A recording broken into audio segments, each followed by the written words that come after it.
Hello Facebook friends! Magandang araw po sa ating lahat. Ako po si Carmen Vico, ang inyong Gospel Sharer ngayong araw na ito.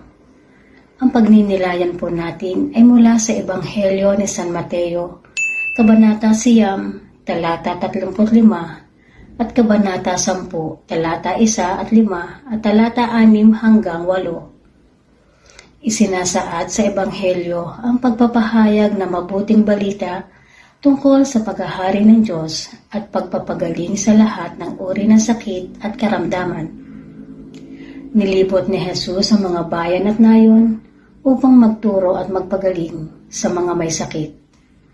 Nahabag ang Panginoon nang makita ang maraming tao na hirap at nanlulupaypay at litong-lito na parang tupang walang pastol. Agad tinawag ni Jesus ang kanyang mga apostol at binigyan sila ng kapangyarihan para palayasin ang maruruming espiritu at lalo't higit ang pagalingin ang mga may sakit. Sa ating pang-araw-araw na pamumuhay, kinakailangan natin palagi ang gabay ng ating Panginoon. Kailangan nating maniwala at sumampalataya upang ang lahat na mabibigat na pagsubok na dumarating sa ating buhay ay ating makayanan.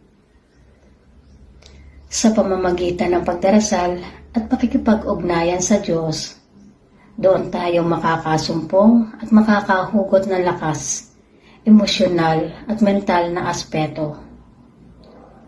Maging bukas nawa ang ating mga sarili sa kaalaman at pag-unawa sa mga ipinangangaral na ebanghelyo para sa kaligtasan ng nakararami, lalo't higit yung mga taong lubos na nangangailangan ng paggabay.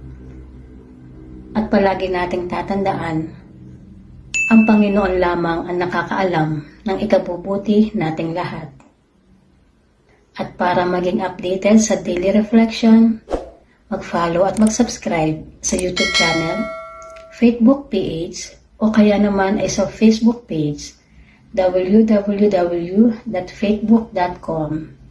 Maraming salamat po.